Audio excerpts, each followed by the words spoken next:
No problem. All right, good morning, ladies and gentlemen. We're going to go ahead and start the meeting. This is a substitute to Senate Bill 89. We'll not have time to take public comment today, but I do want to go through the bill so that everybody understands what's in it. So if you have a copy of it, turn to page 2, section 1. This is the language amending the Performance Review Board to make sure that the members on it are not members of the same county of the person being reviewed. Section 2. This was language that was provided by the Secretary of State's office, where we've added in and securely stored and sealed in locked containers, which are accompanied by chain of custody forms provided by the state election board. In essence, this is going to put the chain of custody in the lap of the state election board to define it and work with the local election boards in putting that in place. So this was more of a brought in to have a chain of custody in our system, but also work with the local officials so that it doesn't burden them. Section 3, this was the provision about employers being required to allow their employees to go for early voting as well as on election day. Sections 4, 5, and 6 kind of go together.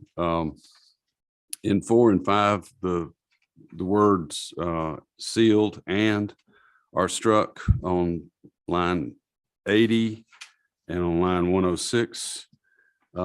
This is to remove the provision so that you would have you'd have to have a court order in order to look at the documents. Section 6 deals with the documents being handled by the custodian or the clerk of the court, and it just makes sure that they're preserved, they're not altered, amended, damaged, modified, or mutilated. We added in a section at lines 157 to 159. And it makes reference to a code section. I want to read that to you so that everybody understands what that's all about. And this is OCGA 21-272. Except when otherwise provided by law or court order, the primary and election records of each superintendent, registrar, municipal governing authority, and the committee of a political body, party or body, including registration statements, nomination petitions, affidavits, certificates, tally papers, returns, accounts, contracts, reports, and other documents in official custody, except the contents of the voting machines, shall be open to public inspection and may be inspected and copied by any elector of the county or municipality during usual business hours at any time when they are not necessarily being used by the custodian or his or her employees having duties to perform in reference thereto, provided, however, that such public inspection shall only be in the presence of the custodian or his or her employee and shall be subject to proper regulation for the safekeeping of such documents and subject to further provisions of this chapter. The custodian shall also, upon request, if photocopying equipment is available in the building in which the records are housed, make and furnish to any member of the public copies of any such records upon payment of the actual cost of copying the records requested. Now, this is an old code section. The earliest draft of it was in the 1933 code. So this is inspection of these documents is in our code system. Is what I want to make the point on. So that line we added, what does that change in that? What's your number? It's 27. All right, go ahead. What does this language we added do to that old code section? What does it actually? It doesn't. It just makes reference to it that this is what we would use to do the inspection. In other words, if you're the custodian, you're holding these documents, you would follow that. You would also follow what we're putting in the code too, right. But it all works together. Yeah, that answered my question. Thank you. Yes, sir. Okay. On to, well, Well, on the next page, lines 176 and 177, the inserted retained and preserved and struck under seal. Again, that removes the requirement of a court order. All right, section 7 is the section where the GBI's getting the original jurisdiction to investigate violations under Chapter 2 of Title 21 in elections. But we've added in language that would, I think, raise the threshold that would bring the GBI into it, where we say, which if established are sufficient to change or place in doubt the results of an election. And then section 8 is the subpoena power of the AG and the GBI. They have to work together in order to do that. That's basically what the bill is. So any discussion or questions that anyone has on the committee? Okay. Representative Burnell, is that you? Thank you, Mr. Chairman. I have a couple questions. One that is related to lines 43 and 44. We consistently say a securely stored in a sealed or locked container. And there's no specifics as to what that container would look like, because it was stated at one point you could just go to Walmart, buy a plastic container, put a lock on it, and that would be sealed. But I just worry that one county may use one kind of box and another would use another kind of box. And then is there any way that there can be some kind of uniformity of what that box should look like other than just a container that's locked and sealed? I don't think that it would be necessary to have a uniform container. It depends on the resources of the local jurisdiction. As the lady presented to us in one of the previous hearings, a box with tape around it would work just fine as a sealed container. Okay, well, I'm not going to belabor it, but I do know that when it's going to come to these metro counties, this could be something that could be a hiccup, and that all of a sudden the container we bought isn't the right container or it wasn't sealed correctly.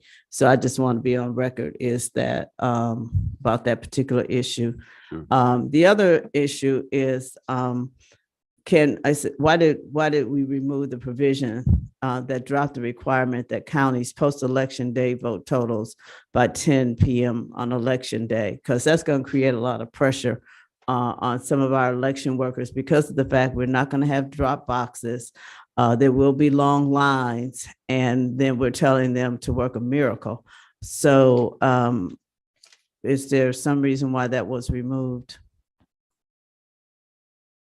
The language that you're referring to that was in 1464,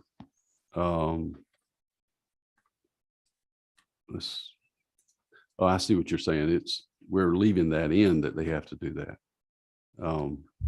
No, it was taken out, but it is, but that language is still in SB 202. So it means that it's still a part of it. Right, right. Yeah. I'm just really concerned that we haven't really enacted all of the law for SB 202. And that's one thing, the supervisors, and we're giving them all of these mandates. We're not giving any money, because when I asked the Secretary of State, the first thing they say is that it's the county, the elections are the county's responsibility. And we have not had a lot of discussion with any election supervisors just to find out what it is that they need. So consequently, we're coming up with some other, while this, may have improved, we're coming up with a whole lot of requirements for them, but nobody wants to give them any money to either hire extra people or just money to make sure that everything runs smoothly in an election that's going to happen in about a month. Okay. Thank you. All right. Thank you. All right. Let's see. Who's 18? Oh, sorry. Chairman Powell. Thank you, Mr. Chairman.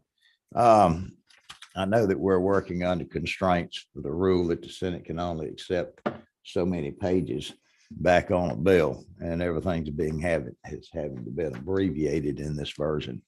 but I wanted to address my colleague on the chain of custody.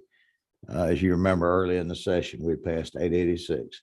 There was a very detailed chain of custody in which we left it, basically these boxes would be of a secure nature.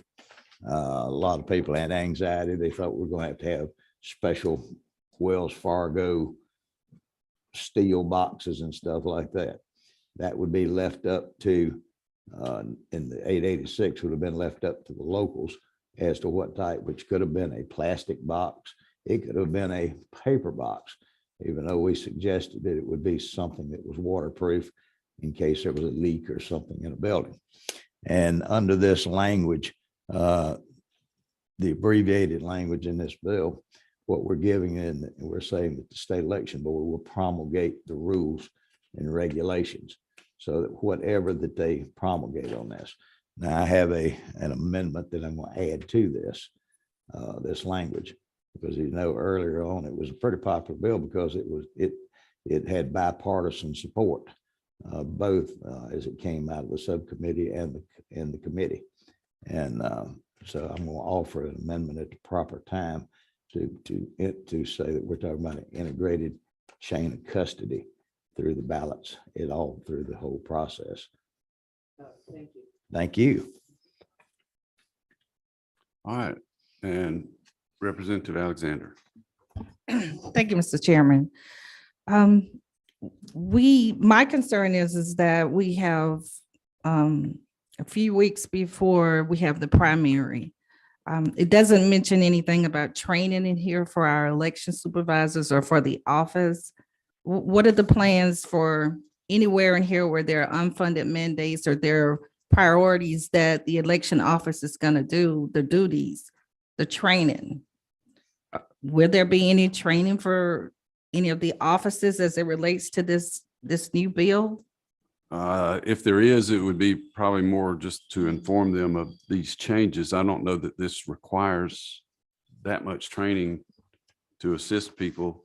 The 4, 5, and 6 sections regarding the storage and keeping of the documents and allowing the public to come in and look at them. I think they'll have time to set that up.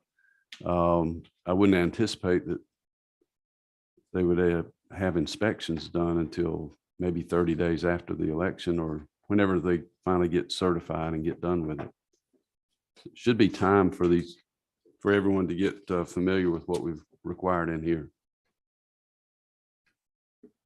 Thank you, Mr. Chairman. Another follow-up. Have Sure. we heard from some of the election supervisors and some of the offices that are maybe concerned about this Yes. bill? Yes. We've We have. taken anything that they've said in consideration? Yes, we have. Thank you. Chairman Powell. If I might answer that question on the training, I think that last year, after 202, I think that legislation had a good bit of detail about training.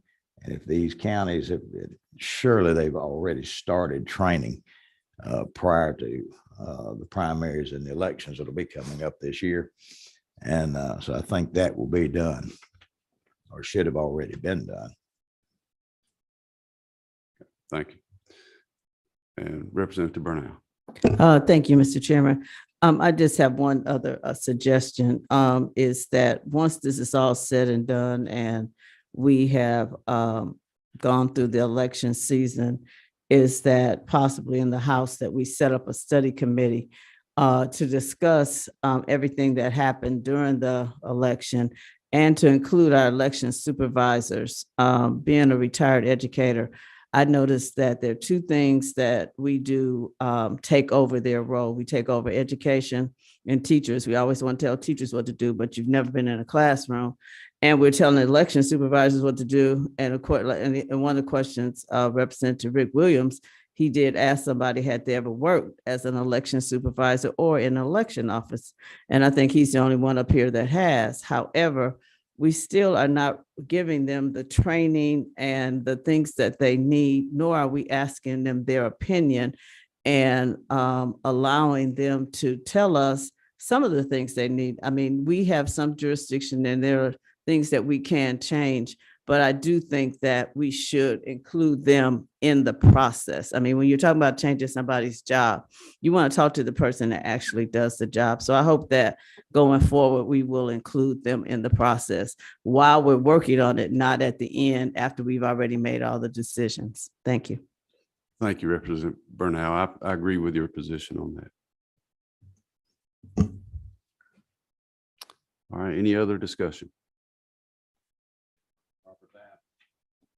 All right, now is the time. Oh, I'm sorry. Go ahead. Mr. Chairman, I'd like to recommend that we forward substitute the SB 89 LC 47 1865S with a due pass recommendation. All right, thank you. Have a motion to, and a second. All right, any discussion further for amendments? Amendment. Yes, sir. All right, if I might, I've been hastily conferring with our counsel, Mr. Mortelli, and he's got some language, and it's only a couple of sentences on line 43, 44. This is to expand just with a little bit more clarity what we're talking about security and chain of custody. And if Mr. Mortelli may read that to the committee. Mhm. Go ahead. Yeah, so the new language would come after the words accompanied by on line 43. And they would be ballot transfer forms signed by at least 2 individuals so as to serve as an integrated chain of custody. Semicolon, such forms shall be provided by the state elections board. Okay, So it would replace all the language after by on lines 40, all the new language after by on lines 43 through 44 with what I just read out. Yes, sir. yeah, you're Sure. gonna, Yep. please repeat that. So the new language would be after by on line 43, ballot transfer forms signed by at least 2 individuals so as to serve as an integrated chain of custody. Semicolon, such forms shall be provided by the state election board.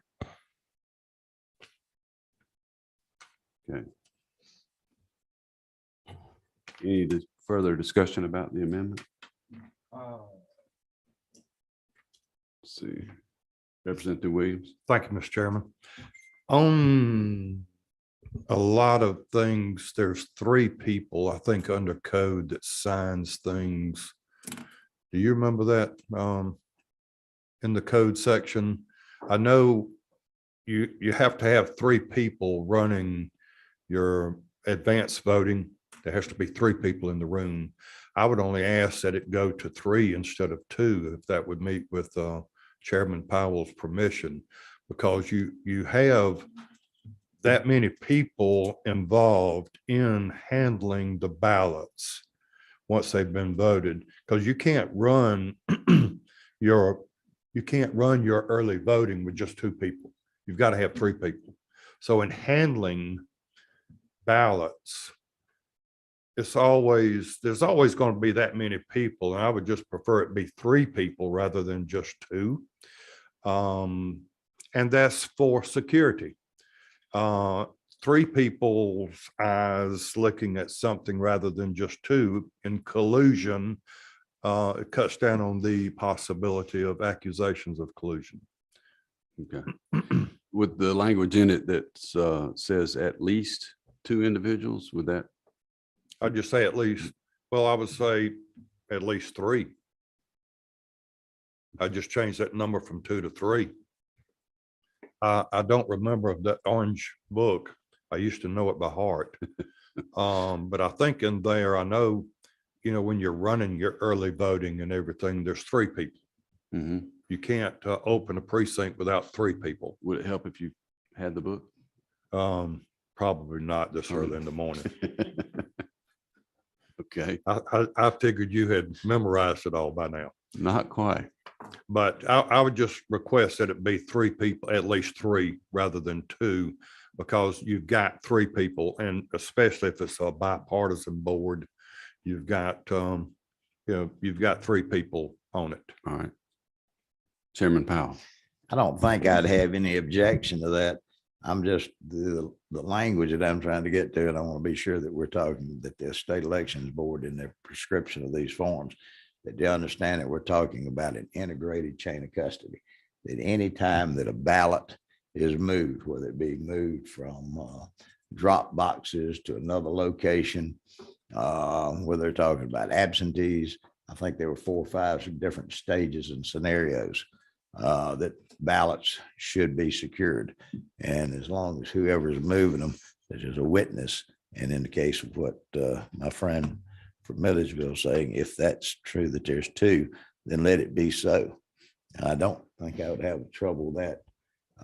The election officials, I don't know them. I'm sure that they might have an angst to it at some point. But I'd also like to remind folks that what we've tried to accomplish over the last 2 years on election reform doesn't have anything to do except for the mechanics of an election. So that for one time that we can start seeing some assurance and some confidence in the public that no matter where you are, whether it's Hart County or Fulton County or Franklin County or DeKalb County, that elections are all being on the up and up. We've gone through a series of 6 years. 1 year, one of the political parties hollers foul, the next year, another party. So at some point, we all have a vested interest that what we're doing is going to get us to the point that the elections, no matter where they are in the state, they're being handled secure. Now, I certainly don't mind the input from elections officials about things that make the system work. But there's some things that need to be absolutely imperative that there's no doubt of anything. And that's what this, the chain of custody does. So if it's 3, if that's the will of the committee, then I have no objections to that. But it needs to be and understood of what we're talking about is a detailed chain of custody from start to finish on the ballots. And I'd like to see the paper, but apparently it's secure paper, but obviously it got gone. But given the price of that, maybe they'll be a little bit more particular about that too. All right. Thank you, Chairman Powell. Representative Burnell. Thank you, Mr. Chairman. Just a follow-up question about the number 3. Is this going to be feasible for a lot of our smaller counties? Will they have enough employees that they can tie 3 people up? And maybe ACG can answer to this. Would this be an additional cost of hiring more people for this process if we're going from 2 to 3? Because once they get in the heat of really starting with the elections and everything, is this something that can be done in the state, even with our smaller counties? All right, I'm going to call on Representative Williams to answer that. Thank you, Mr. Chairman. All I want to do is, I know the voter registrars and the election officials, the EOC, they've just had their training session. I just implore that we get a committee appointed after session, that we meet with the election officials from across the state and we sit down with them, because they're going to be doing the May election. And I think probably in June or July, we need to sit down with them and have their advice and involvement on how this May election went with the training. And I just hope that we can get a committee appointed before we take on any more election laws, that we sit down with the professionals who run these elections and we get some input from them and have a study committee and to go back over what we've enacted, what we've done, so that if we need to straighten something out next session, that we can do so. And if we need to fine tune something, we can go back and do it. That's just what I want to make sure that we can work on that after this session. Thank you, Mr. Chairman. Sure. One other thing I need to state is that the effective date of this, if signed by the governor, would be July 1st. So this would really affect more the fall election than it would anything. Go ahead. Will this, with the chain of custody, will it cover the unprinted ballot paper too? Chairman Powell, because I know that was your concern. That has been left out, Okay, but I would also like for the state elections board to let them promulgate some rules about the treatment of the unsecured or the election or the security paper. If our good legislative council can integrate that in just a matter of a few words, since we're dealing with trying to keep this under a certain limit so that it'll be accepted by the Senate. Hopefully it'll be accepted by the Senate today. Okay. All right. thank you.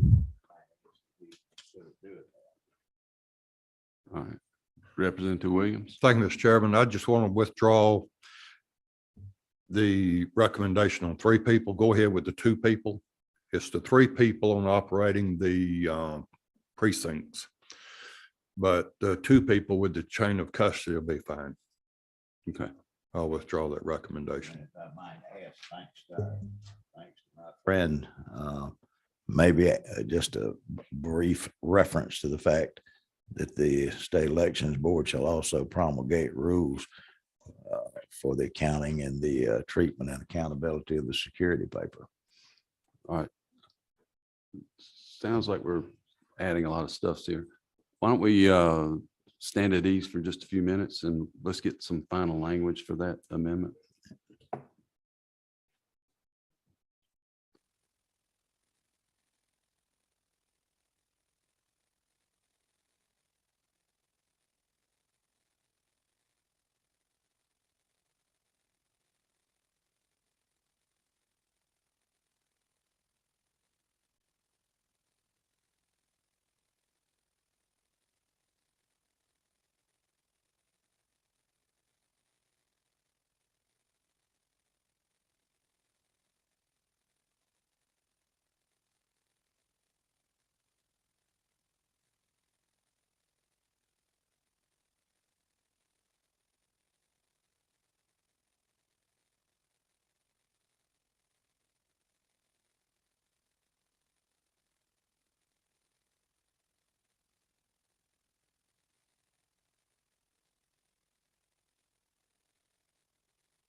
All right, if I could have everybody's attention.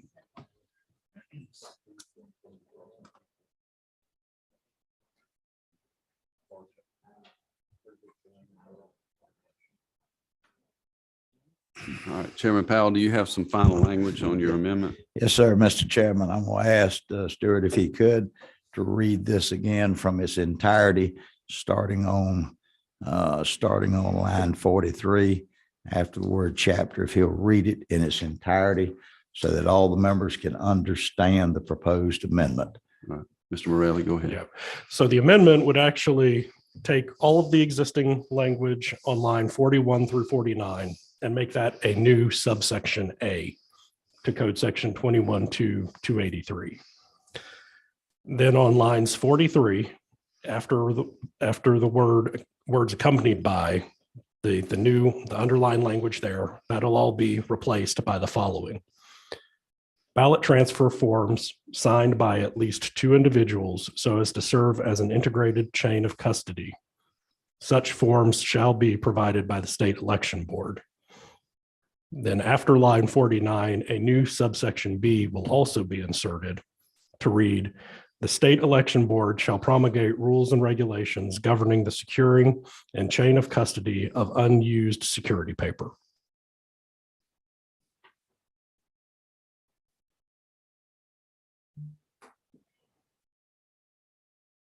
And that, Mr. Chairman, is my proposal as an amendment. All right, I'll take that as a motion. And there's a second. Any further discussion on the amendment?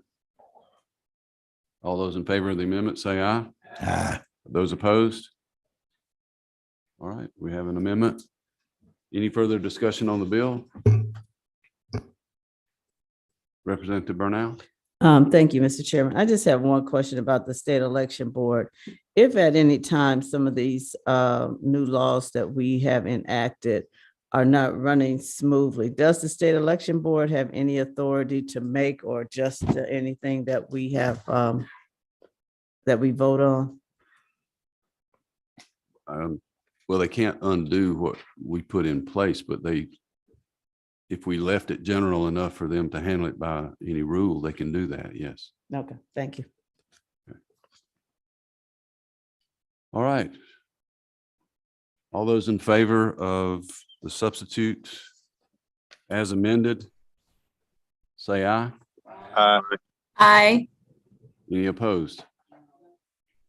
All right, the ayes have it. We have a substitute as amended for SB 89.